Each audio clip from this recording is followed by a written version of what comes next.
What is a mortgage? And how do these things even work anyway? I'm a little new to this.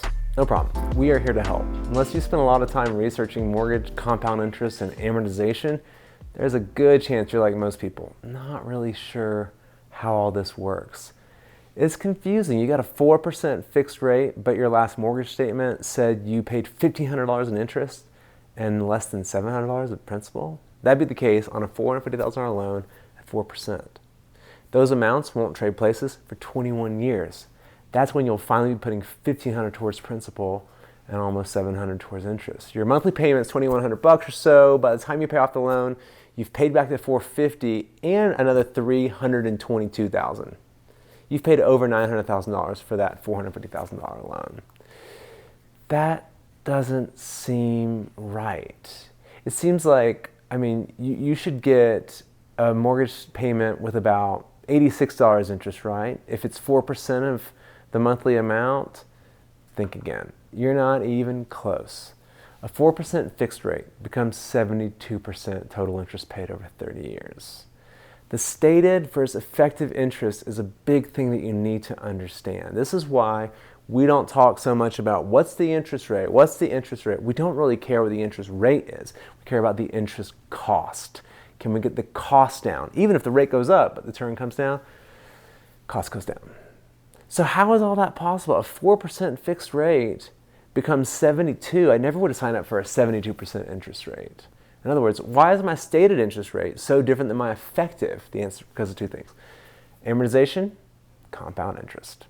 Amortizing a loan means you're simply calculating each month's payback according to a predetermined schedule that'll include principal and interest, taxes and insurance if you're escrowing.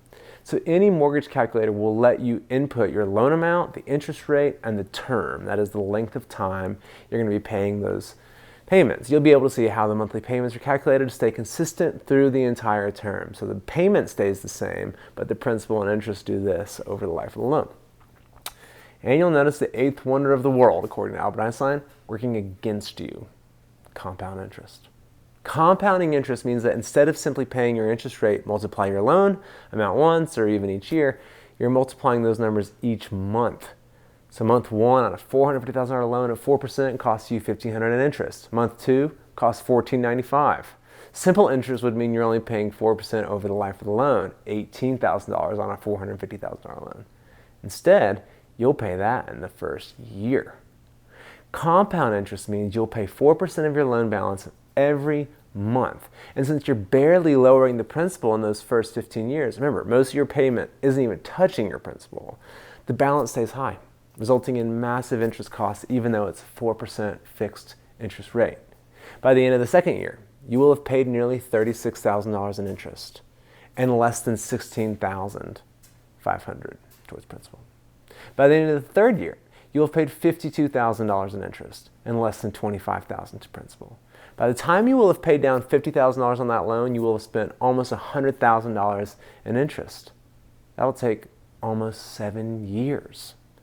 These are a few of the reasons why we don't prioritize interest rates in the all-in-one. We scrutinize interest cost. Just because one loan has a lower rate than another doesn't make it a better loan. Compare that 30-year fixed, 4%, to a 15-year fixed at 7%. In the latter, you'd save $46,481 despite the higher rate. Instead of paying 72% total interest, now you're just paying 61%.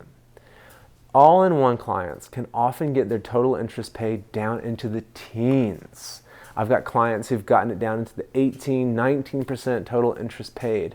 That's much better than 62 or 71% total interest paid. Comparing 19% total interest paid to 72% interest paid is a no-brainer. It makes it a very simple decision. So stop thinking about interest rates, start thinking about interest costs, and let's talk about how we can use the all-in-one to shorten your term, save you decades, and save you thousands of dollars in interest.